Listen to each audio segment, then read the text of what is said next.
especially my kids and especially my grandkids. And there are some, good things coming out of that. We have more honest conversations than we've ever had.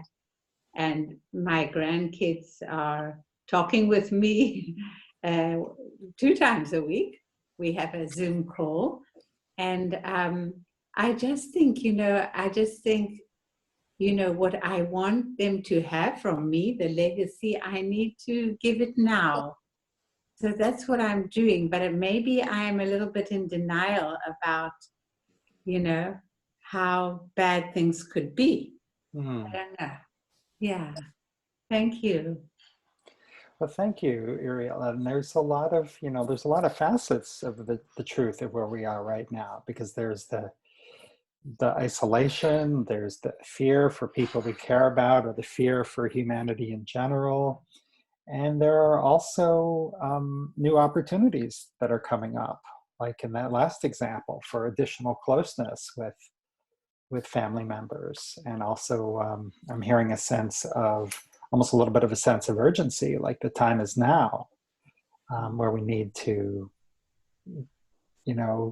pass on our legacy, perhaps, because we really don't know what the future holds.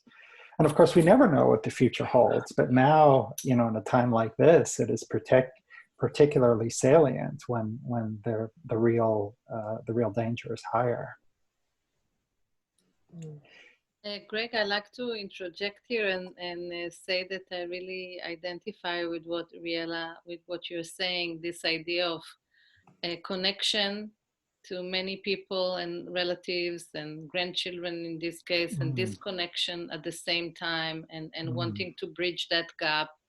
And what does it mean as a grandmother in your family to actually not being able to see the grandchildren and still be the elder in the family, so to support them in many ways. And it's interesting, the whole idea of being prepared to the role and not being prepared to the role at the same time. Again, connection and disconnection. And I recently started to work on a mindfulness group for grandmothers that will actually, as elders, will lead or help lead the challenges in the families from a distance, but at the same time empowering the families. So so it's an interesting journey. Well, it sounds like a wonderful group, Michelle. Thank you. Thank you. Thank you for sharing that with us. I find that it's very easy for me to flounder. I have too much unstructured time on my hands. I'm working on my novel, and it's very easy for me to not work on it. It's very easy for me to cook. I'm living with 2 men, my brother and my husband, both of whom have serious health issues. And, it's up to me to keep a lot of the stuff together. I mean, I do the meals and most of the cleaning. And it's easy for me to put off what doesn't need to be done today. And then I feel bad about it. Well, thank you, Janet. Thank you. I listen with an open heart, and I think, without giving advice, I'll just share a perspective that I've seen for many times. And one of the things that came up last week was this can be a time where it's just okay to be, and it's just okay to survive. Last week we talked about the phrase, the first mission is survival, where, it's okay to just take care of ourselves and to take care of other people right now. And it's, so I just wanted to share that with you. As a workaholic, yeah, you're welcome. As a workaholic, I know very much what it feels like to feel like I should be getting more done, but but we can recognize the truth of those feelings too. Is it really true that I should be able to get more done now? Well, I don't know. I got a lot on my mind. There's a lot going on these days. Yeah, I would like to share in this situation, what I experienced, I will try to make it as short as possible. Basically, in 2018, December 31st, we went to movie theater. I ended up with pain in my back. It was so huge. I went to the hospital. They tested me for this and that. It's New Year's Eve in this country. So the doctor came back at 11:30 and said, well, how you feel? Well, I feel good. I'm ready to go home. I said, well, you know what? I have a good news, bad news. So I wanted to know the bad news. He said, you can die any second. Oh my God. They said, what's the good news?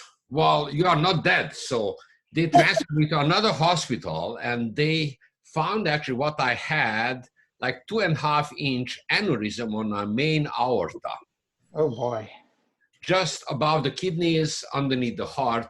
So they did a 7-hour surgery, 6.5-hour surgery. So what I've learned, actually, what the whole story is about this, that when they rolled me into the surgery room, they put me in the epidural for a pain, and they were preparing me, kind of very stupid. I counted 14 people.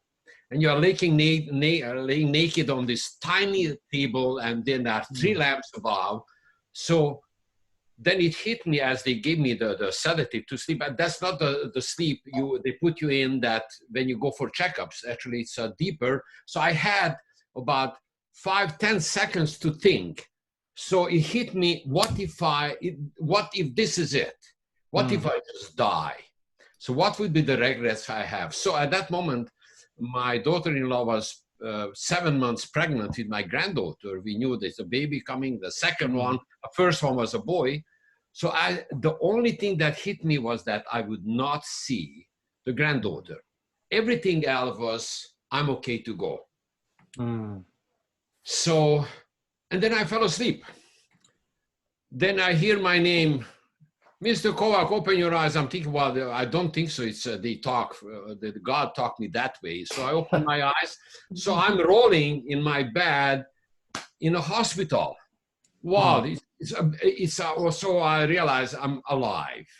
So since then I'm recovering, but I was at the door of death.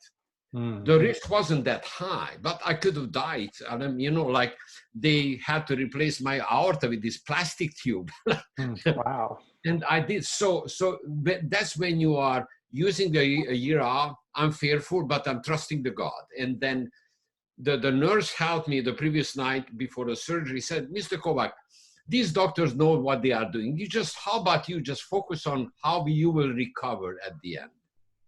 So that's what I did, and here I am. I'm very thankful. I'm in 18 months post-surgery, so it's okay. And if you have any fear, it's probably, for me at least, it's that, did I have a fulfilling life? Did I live fully, or I live partially? So now I learned that while I've lived fully life. Thank you for listening. Thank you for sharing your story, Janos, and I'm so glad that you're still here. Now, we've heard a variety of perspectives, but I know one of the perspectives that we heard is sometimes, when we take on the sort of fullness of what's going on, it can be pretty overwhelming. And I know when I face that, I feel like it's a little bit below the camera, but like in the pit of my belly, I really feel a tightness, and that's where the fear fits me. So there's a meditation that I sometimes do where I'll put my hands like over that spot. I'll sort of hold them up here, and I'll sort of look down and almost visualize that kind of anxious energy. So I invite you, we're going to begin our meditation today by doing that. If you do have a spot where you feel the anxiety, just sort of put your hands out and just kind of hold it there. And then close your eyes. Maybe visualize that anxiousness there and feel it sort of contained by your hands. And now let your attention, while still holding that there, let your attention come to the breath. And take in a deep breath through the nose and hold. And exhale through the mouth and hold. And inhale through the nose and hold. And exhale through the mouth and hold. And if thoughts should come into your head, just observe them and let them pass. Like watching a car move past on the road. Now is not the time for solving problems. Right now, all you need to do is inhale through the nose and hold, and exhale through the mouth and hold. And on your next inhale, say to yourself, Shema. And on the exhale, peace. Shema, peace. When we're in Shema, we're listening. We're listening with a peaceful heart.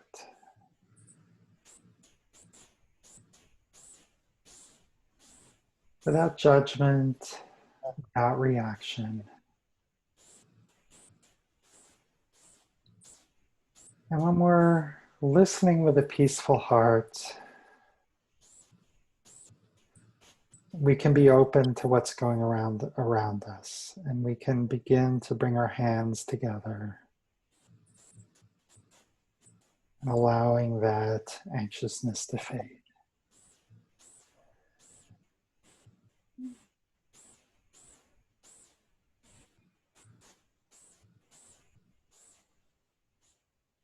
Shema, Shalom, peace.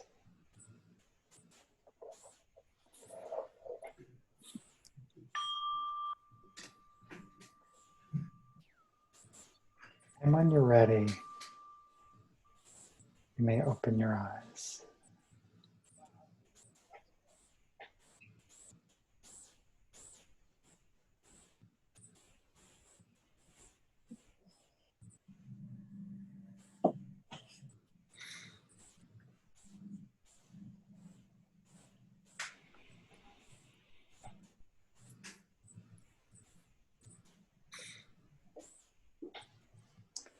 Friends, this is the part as we begin to get ready to start to investigate the soul trait of truth. We begin with one of our 4 assumptions. And the one today, it's different than the one that was in the book, is that we were driven by the conflict between the evil inclination and the good inclination. And again, the evil inclination, that's not sort of murderous evil. It's more like our survival impulses, our selfish impulses, our emotionality, our anger, our sexuality. And these things are not bad in of themselves unless they're unconstrained. And that's where the social impulses of the good inclination can help guide the evil inclination. I want to share another quote from Rabbi Alan Liu, who defines the evil inclination as the tumultuous whirlwind of impulses and dysfunctions that prevents us from doing what we should be doing. And one of the dangers, I think, is during these times of high stress is that the evil inclination, it's always looking for a path in. It's if we're facing kind of an overwhelming, a truth that can be overwhelming, the evil inclination would like nothing more than to kind of get a foothold in and to turn what is a stressful situation into a really, could be into a more destructive direction. So I'd like to pause and get some reactions. Do you buy this argument that the evil inclination is always sort of looking for an opportunity to kind of sabotage us and to turn what might be a appropriately stressful or sad situation into something which becomes a dysfunctional situation?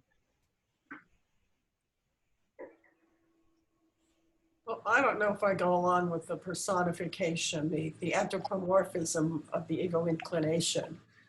But I think that when we are in a stress situation, things can come up and we say, oh, well, I'll just do that because it's expedient. It'll take care of me, and to hell with everybody else. Mm. So. Thank you, Carol. Thank you. Shelley here. Hi, Shelley. Hi. Again, sorry for your mother. I'm praying for her. Thank you. You know, my friend comes up with a lot of stress of lately because, you know, he's worried about the COVID and how it's affecting everybody. And we were having this discussion the other day because he was in a moment of fear, which I do believe, you know, once fear gets into us, or if you want to call it the evil incarnate, we have a choice on how we handle it. And so I always say to him, you know, you have a choice to go in that downward spiral with fear and get yourself more into fear, or you can be thankful that you're having that experience, and you can say, thanks, I don't need this, I'm going to go back to the positive side. And I said, you know, a lot of times we always, when we're afraid to be happy, I think sometimes it's easier to be scared, frustrated, than it is to take that moment of breath and go, okay, thank you for showing me this fear. Thank you for giving me this sensation. But instead of going into it, I'm going to try and find a positiveness and pull myself back out. And so that's what I tend to do. I tend to breathe it out and always say thank you, you know, to God, and you know, for giving me the ability to not go into it. Well, thank you, Shelley. You bring up a couple of wonderful points, and this idea of choice is one of the central ideas of Mussar. There's the Hebrew word for it is a behira point, or a choice point.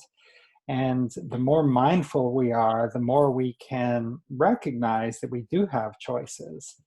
And for me, like today, I was faced with a choice. Do I spend every minute reading about every single detail of COVID in Syracuse where my mother lives, and every website about, you know, plasma transfusion treatments, and try to figure out if they're doing that at the hospital or this or that?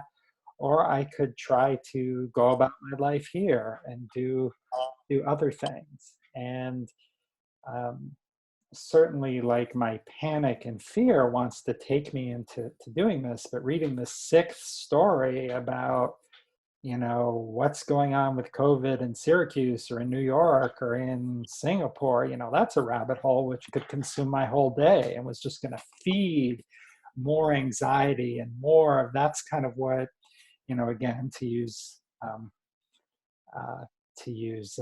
what could be anthropomorphizing or an analogy, that's what the evil inclination wants, or that's what our amygdala would be more than happy to just keep pumping more and more adrenaline and stress hormones in. Yeah, so anyone else have a situation where maybe they've found themselves with a choice point where they could have kind of gone down, you know, a whirlwind of impulses, but maybe found a different way to address the situation lately? Well, I had something today. A friend sent me a copy of her email conversation with another friend. This other friend had sent an email to a large number of people. It was all like in bold letters in blue, and it was about something about some scientist who was sure that the coronavirus was cooked up in a lab. You know, it was like germ warfare, and you know, and then he was sending it out to people and saying, what do you think of this? But also in big letters at the bottom, it says like, send this to everybody you know, in your email, pretty much. So my friend, who's a nurse practitioner, responded, said, this is not true, because I mean, just because it's a worldwide pandemic doesn't mean it was cooked up in a lab, because they found that there's receptors here. She gave a scientific explanation. They found receptors that, that this germ or whatever virus latches onto, and that's why it's so destructive, and blah, blah, blah. And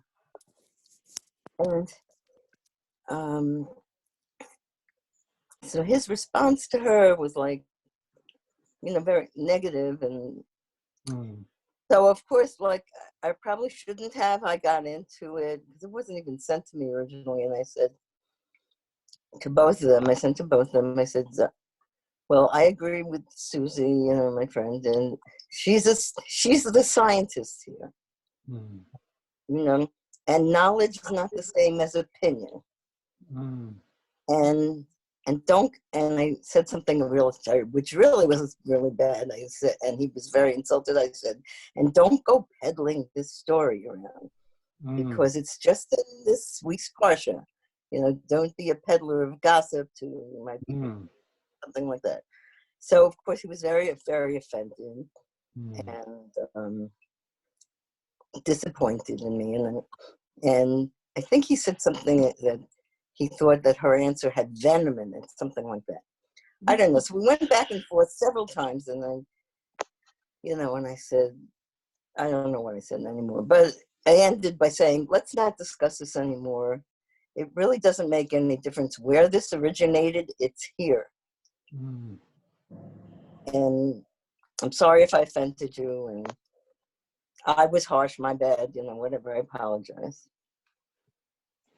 Well, thank you, Joanne, for sharing that, because I think that's a story that I can certainly relate to. And I've seen Facebook posts of, it's the 5G which is causing, coronavirus, and people that I know that are, and this is one of the real complexities of the truth, because there are things that are sort of verified scientifically, and then there's like people really get emotionally invested in the things they believe, which may or may not. And one of the quotes I'm going to share later is, don't let anything come out of your mouth that you're not sure is completely true, which is from the book Heshbon HaNefesh. And today it's like, well, I don't know if this is true or not, or I think it's true, or it fits my worldview for this to be true, and so I'm going to broadcast it in the world, and we'll let the crowd be the jury of whether this is true or not. And there's a lot of destruction that can be caused by that, a lot of stress, a lot of other things. So yeah, that's the complexity. And here you are faced with a decision. Do you jump into this or not? And that's not always easy. I have a volunteer to read the second quote from Rabbi Alan Liu. Maybe someone we haven't heard from yet. I could read it. We can strengthen the good. Well, somebody else can do it. We can strengthen the good inclination through spiritual work, meditation, and acts of loving kindness, such that over time we become better able to resist the seductive and seditious voice of the evil inclination. Thank you. So what is Rabbi Liu, what point is he making here? What is he suggesting?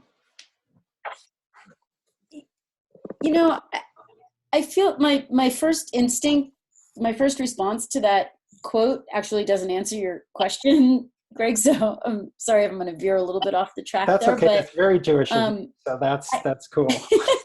I don't know whether you're Jewish or not, but it's an appropriate response to this kind of venue. So. Most definitely. Okay. Not in name anymore, but actually grew up a Weinstein. I saw somebody else here as a Weinstein. Oh.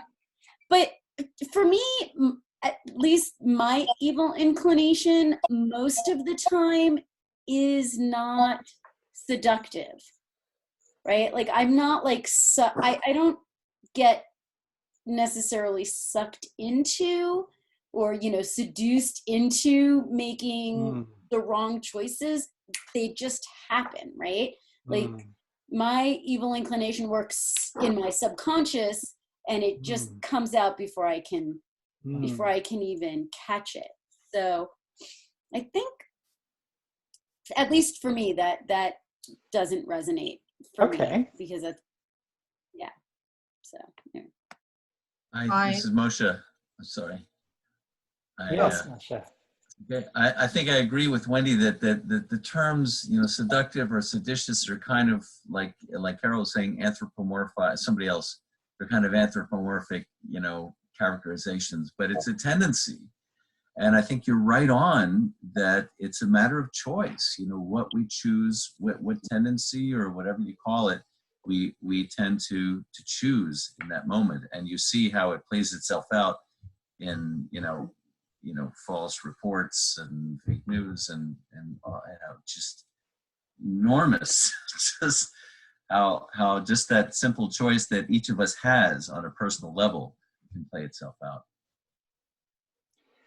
Yeah, I mean, I think there are certainly times when we can make a choice, and there are other times, and maybe this is what Wendy was saying, but that was reminding me of times for me where I just get mad and then boom, I'm like raising my voice and that sort of thing.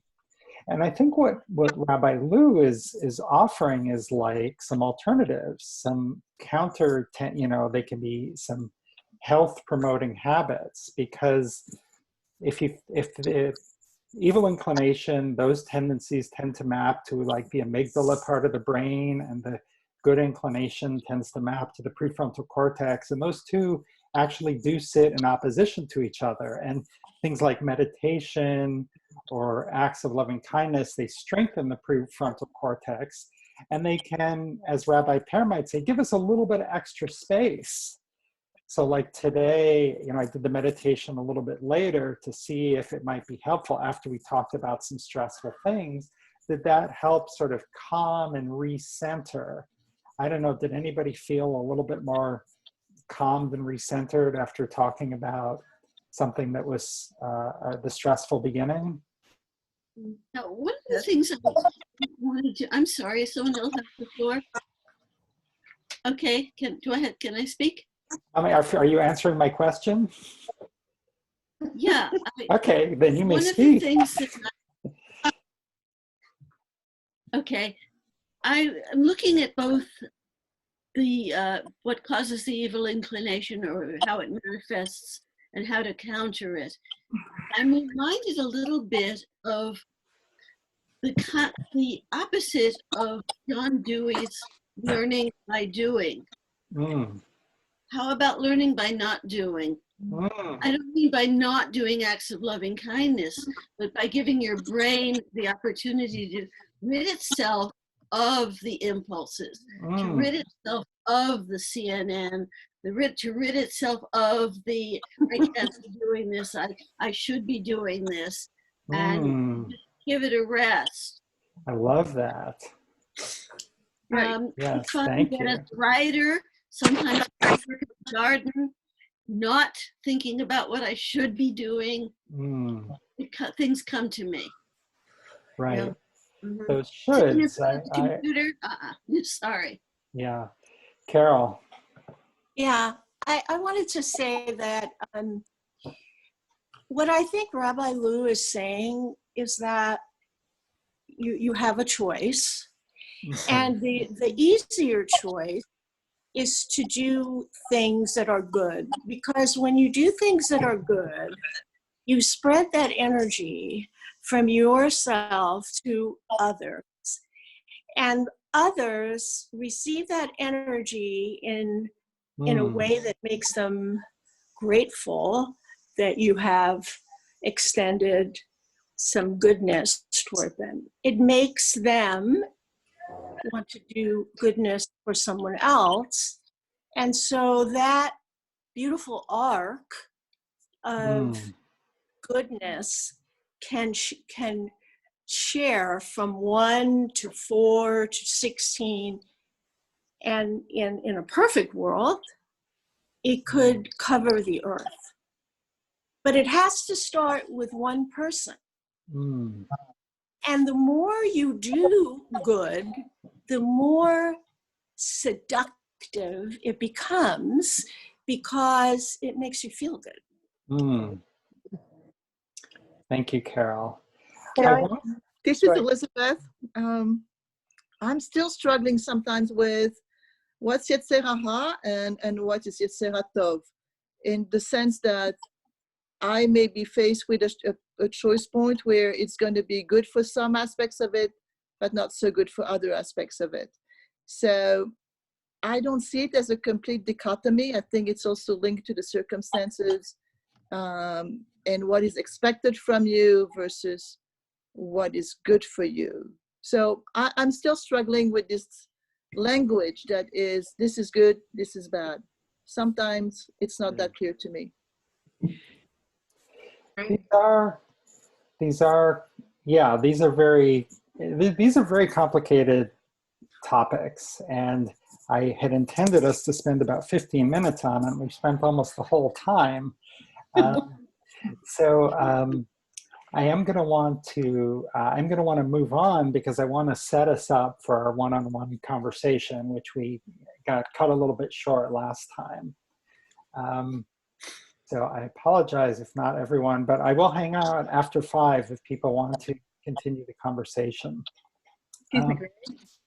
This is Wendy, and I just wanted to go back to answer your question about the timing of the meditation. Okay. I thought it was really a key to a really useful tool, especially in light of what we're discussing, how the pandemic is actually causing us some problems. So what I thought was, when we got together, we're kind of apart, separated, and when we start talking, and we become a kind of a group in like one. And then when we meditate like that, I felt like it was a much more meaningful tool, at least at this time. So sometimes in the beginning it can draw you into the group, but at this time it was there was a sweetness to it. And I really appreciated the timing, and I thank you for that. Thank you. Thank you, Wendy. So we're going to begin our transition to truth. And I feel myself like getting a little maybe evil inclination-y or itchy to kind of get through the stuff, and I'm like, oh, I got to get through the stuff. And maybe I'm not giving proper air to Wendy's comment, because the meditation, it can be something which is circumstance independent. It's something that we can do to just kind of calm ourselves, whatever might be going on, bringing ourselves into a meditation or an act of kindness or a walk around the block, and give us a little bit more time to sort things out, whatever the circumstance might be, and to help us pick something which might be more nurturing to others, or help sort through some of the complexities that Elizabeth was alluding to. Now, okay, now that I've given proper airing to that, I'll come back to the agenda. And what struck me, and we won't discuss this, but just something which I think is a powerful perspective, is this idea is that when we're sort of focused on the evil inclination, we can't see the truth. Like this person who was so focused on the idea that this was a bioweapon. Now, maybe it is, who knows? But one could make an argument that when we're very emotionally invested in something, we're not going to be open to other types of opinions or perspectives that may be out there. Our spectrum of truth, on the one side, having too little truth can really erode trust. I think it has been very hard to deal with this pandemic when we're not getting trustworthy information from those people at the top of the government. And that is undermining, in my opinion, how we're responding as a country. I think that the danger of too much truth is, like here in this example, I'm saying hurtful speech, where I was always like a tell it like it is sort of person. And sometimes in doing that, I really hurt people unnecessarily. I didn't need to give them my unvarnished truth of a situation. And, back to my personal situation, just like the truth of, oh, my mom is sick, that was hurtful. I don't know that it was too much, but but the truth can be painful when we really allow ourselves to experience it. And sometimes we need to experience that pain. But it's also okay to, you know, deal it out kind of in slower ways. So all of this, I think, will now has us set up for our, and I apologize for not having kind of discussion of these points. The thing I wanted to talk about with our partners today is what's called executing the judgment of truth, which is looking at the truth from the perspective of everyone involved. You know, we could be in a conversation and each walk away from that conversation with very different perspectives about what we talked about.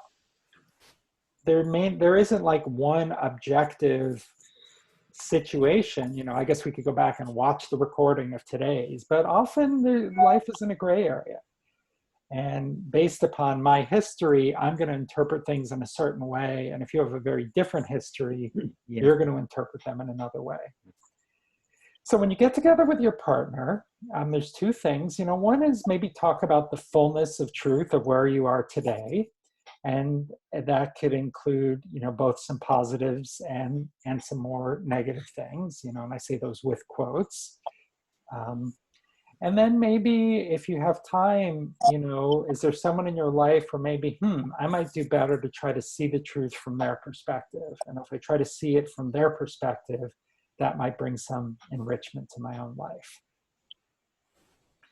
Okay, so I am going to now,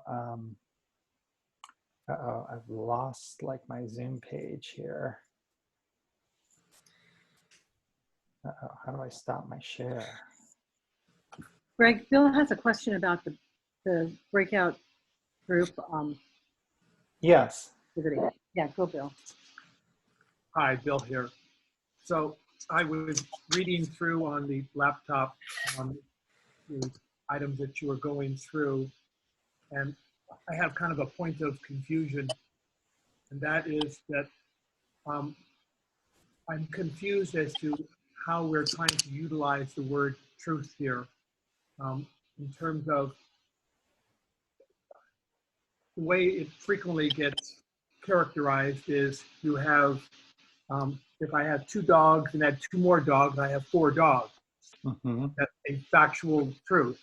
Or you have a much different question, such as, is the account of the creation of Earth in Genesis literally true? They kind of a whole different way of looking at it. And so I'm confused as to how are we defining that word for us to have this discussion? Are we using it as a synonym or a conclusion or an opinion based upon whatever your knowledge of A, B, C, and D facts are? I don't know, maybe you could help me out that way, because I'm having a hard time being able to kind of analyze your questions and try to address them without a better... Yeah, thank you. Thank you, Phil. I understand. And yeah, this idea of truth can get really complicated because there's one axis which I tend to think of as falsehood. So if you say 2 + 2 = 5, that is falsehood. You know, if you say, you know, you say something which is verifiably incorrect, that's something that you could say, okay, that's false. But for most things in this world, there's not like one objective truth. Like most things, you know, like why did they pass this stimulus bill? Well, you know, I don't, you know, there are people at all kinds of different motivations. And so people are going to bring their own bias to that. So what I'm talking about for your situation is just kind of share where you're at. And, you know, if you think about like, you know, our political situation, well, the stimulus bill was really, from one perspective, just a giveaway to multimillionaires and corporations. And from another perspective, it was, this is the best way we can get the economy going again. right? So, and different people may feel very strongly, oh, my name is not up. I'm Jewish Live today. Hello. You can just call me Mr. Live. But so I guess, you know, when you're with your partners, just kind of share where you're at and sort of like what you're noticing about where you are.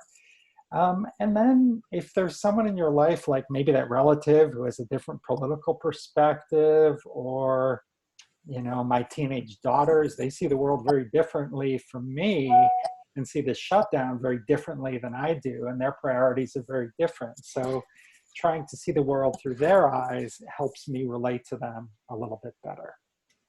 Okay, so I'm going to create the rooms now, and you should see a button that says join your room. So please click joining that room, and remember to write down people's names if you want to stay in touch with them.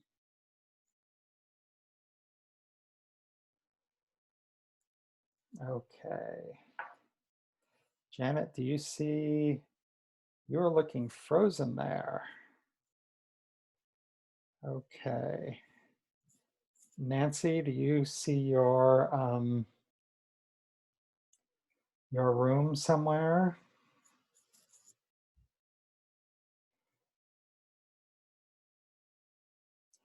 Okay, I am going to reassign then. Oh, Nancy has disappeared. That means that she has gone too.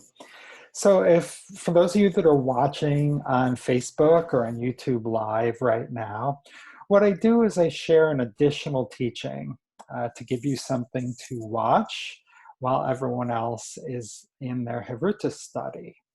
That means that I am going to once again share my screen.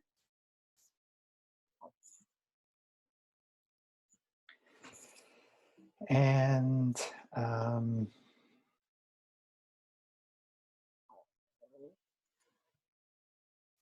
there's a couple of teachings that I can go through here.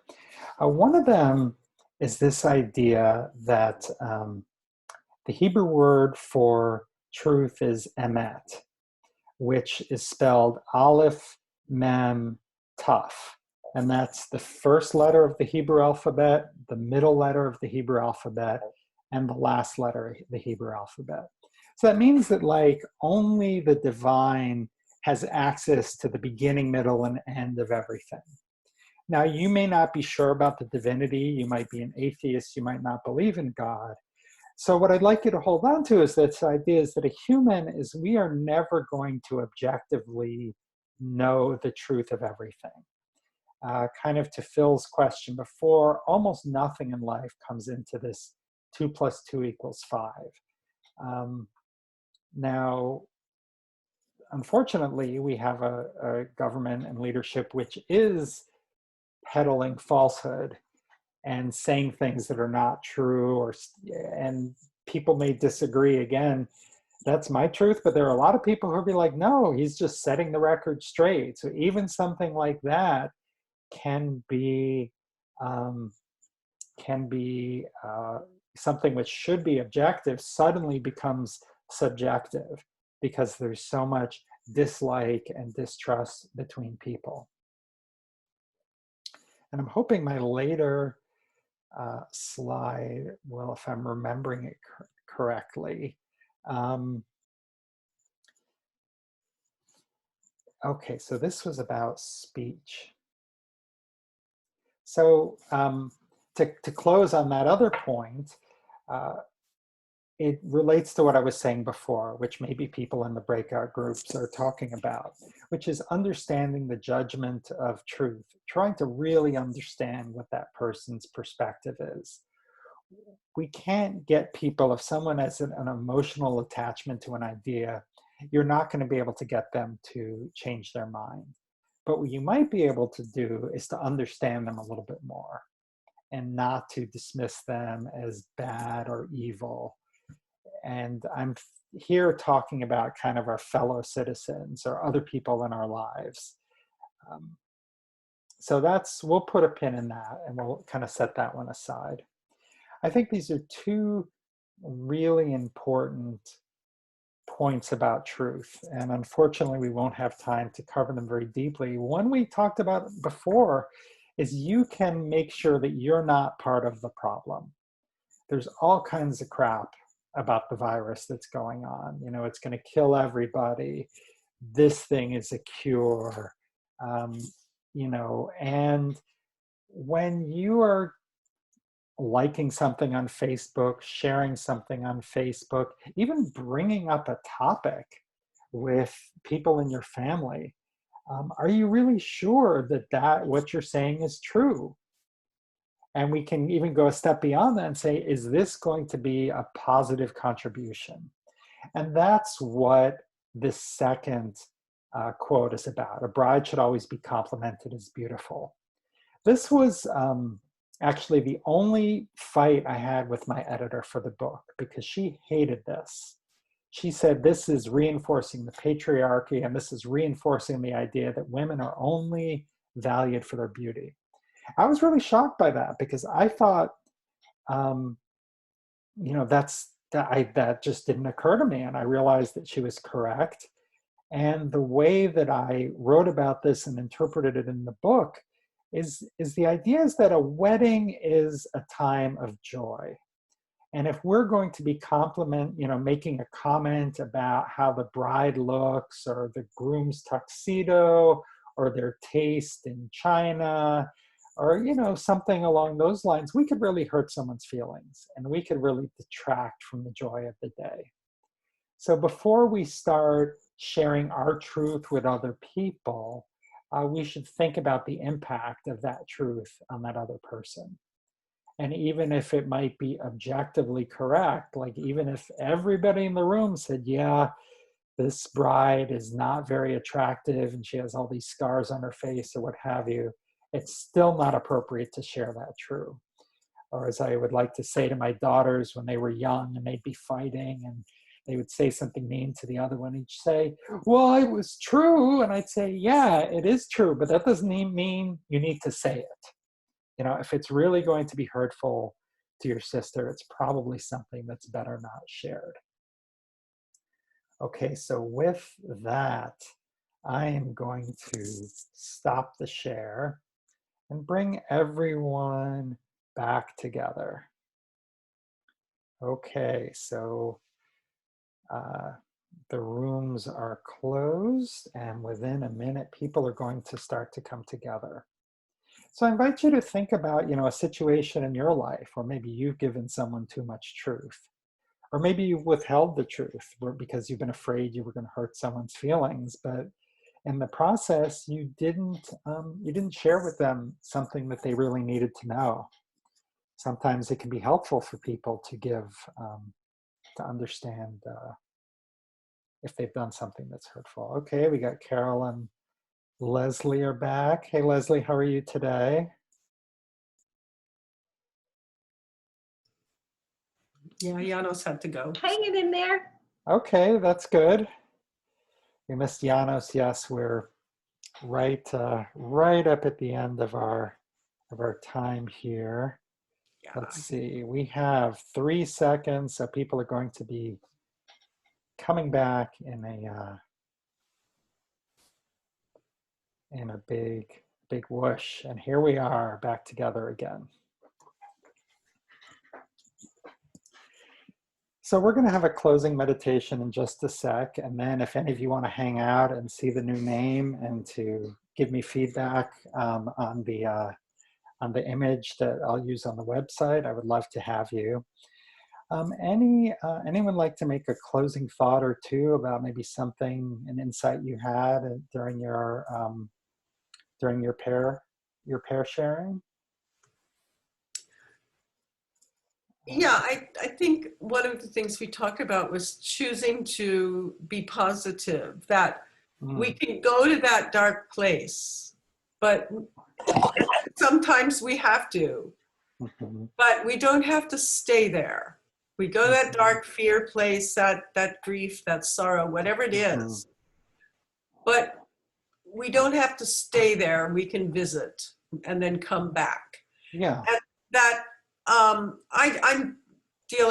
have an acquaintance who is she's been very negative. You know, she's whining and crying on social media about how she can't go to the water park with her daughter and stuff like that because it's, you know, her daughter's a teenager. So I'm sure it's very difficult.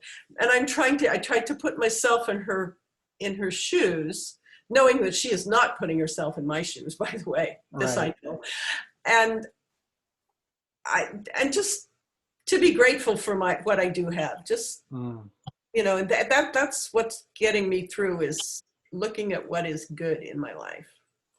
Thank you, Carol. And I think you bring up an important point about truth. And all like these negative thoughts that we have, that's not the full truth. No. You know, we can get caught up in all of that, but that is not the totality. Even in those really dark moments, we can't even imagine things being different, but understanding that that's not the full story. Thank you. Maybe one more person. I was talking to Ilana, and Ilana's from Tucson, Arizona, and I'm from New York City in Queens, New York.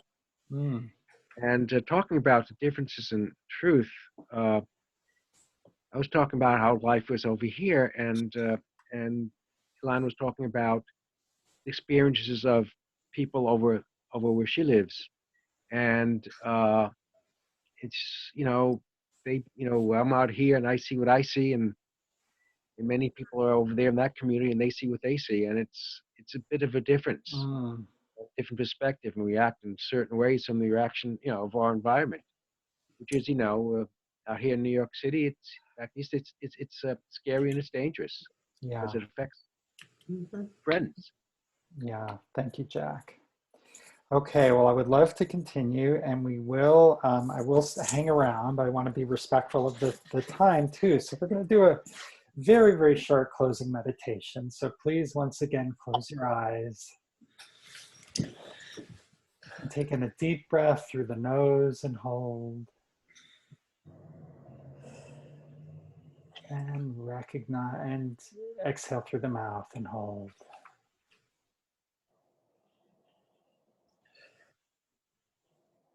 And the truth I'd like you to remember today is that we are all created in the image of the divine. That even if you're not sure about the divinity, there's a common spark of humanity that exists within all of us. And that while we've had hurts and experiences which get in the way, at our core, we are okay as we are today. And we have opportunities, and these challenges are just our opportunities to grow and opportunities to ask for help and to connect with others. Now tilt your head back and smile. Let's end with a moment of gratitude for this hour of companionship on our journey today.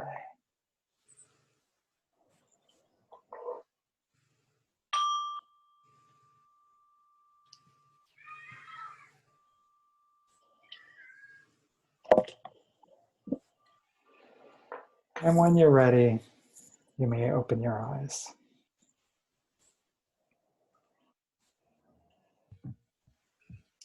Thank you all so much for sharing this journey with me today.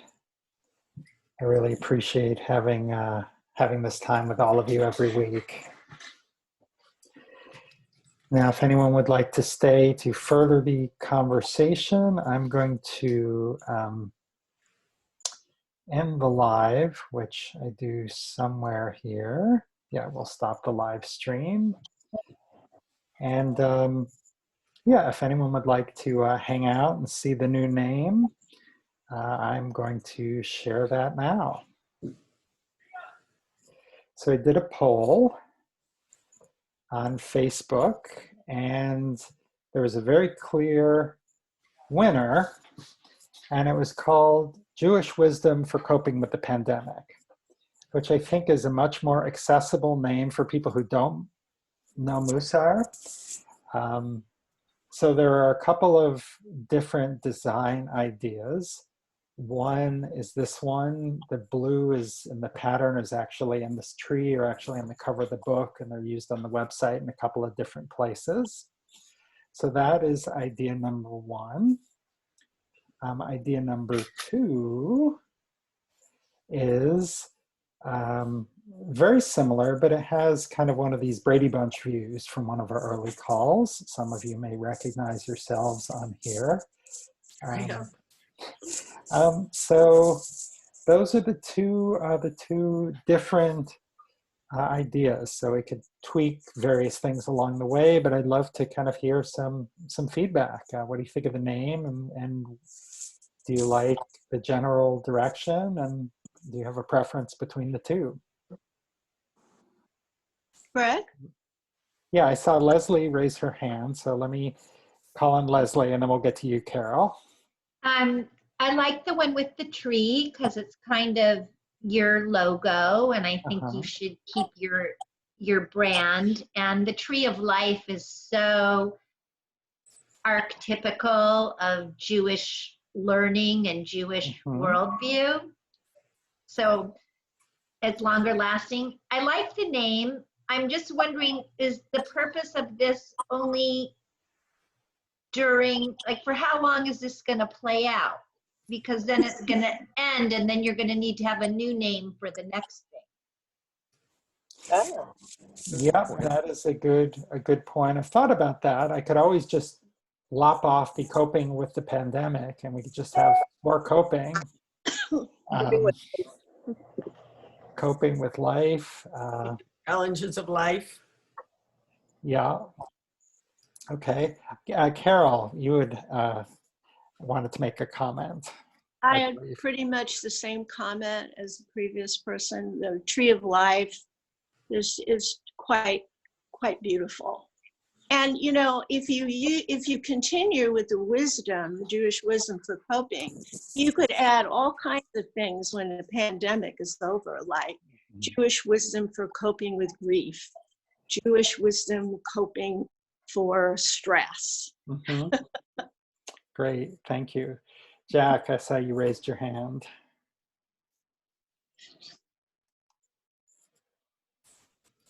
Jack, did you have something you wanted to add?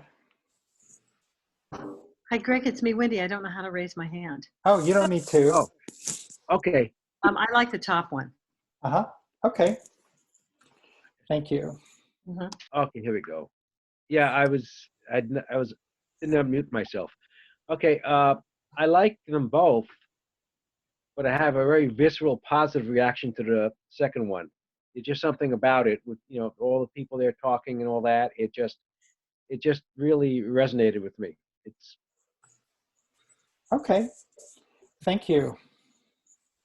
Yeah, I kind of like the second one because it was sort of this idea that, you know, it's a community and it's a conversation, but I think, you know, the other one is really beautiful. So it's, that's why I'm getting multiple opinions.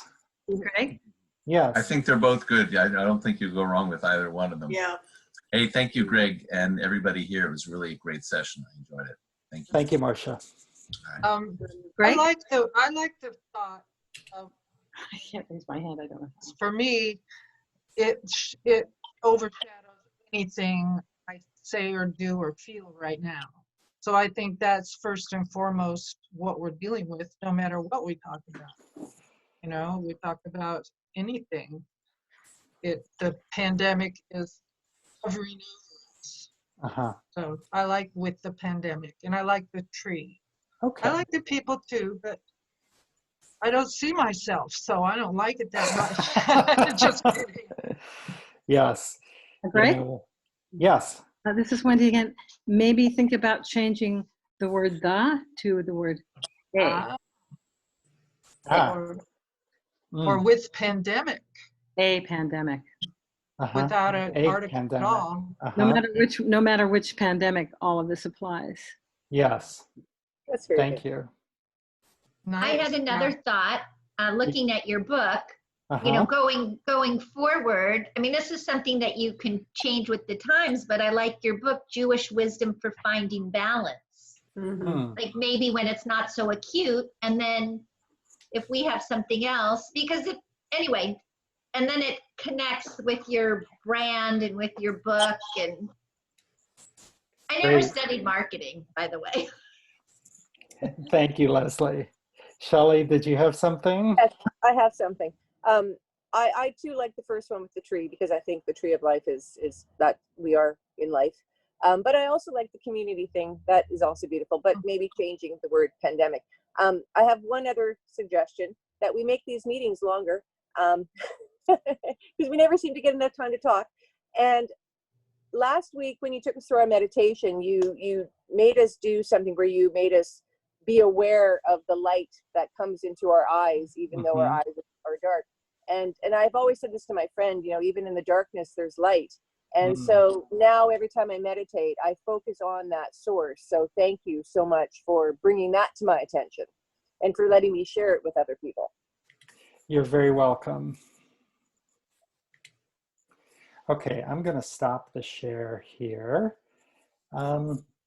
Any other sort of comments or questions? Yes, I see Linda's box. You guys need to, let me unmute you here. Okay. I like the tree of life, but then I realized that most of us, I mentioned, a couple mentioned that we Zoom, and that's a reminder that this is how we're finding closeness with people we're fond of and we're working with. And I mean, I have all kinds of Zoom groups that are important to me, and so that's a reminder about how we kept close to those ideas and those people and those organizations we care about. That's a good point. Thank you. Okay, any other kind of general comments about truth or conversation today, or any other questions we didn't get to? Or Carol, I saw you raising your hand. Yeah, I just want to briefly say thank you for this. This is every time we do this, this goes in my gratitude journal of the day, because I'm that grateful for it. So always stands. Oh, wow, Thank good. you. I'm so glad to hear that. Yes, Linda. The truth is that we didn't find out about this until the second time that you met. So I'm wondering, is there a way that we can backtrack and hear the first session? Yeah, I'm going to share in the chat box a link to my web page. Let's see.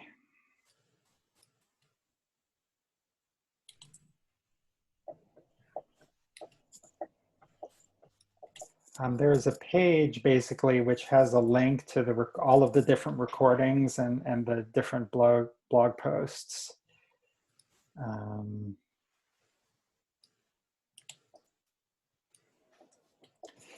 If you go to AmericanMussar.com, it's right there from the homepage. Will take you to this, or you can go to the American Mussar Community Gathering, which I'll recreate this page with the new image, something and the new name, but I'll also have a redirect to kind of go to this.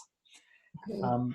Someone else also asked about the name of my book. You can find that on the page, but I'll also put it in the chat. It's called The Spiritual Practice of Good Actions. I have to get that. It is available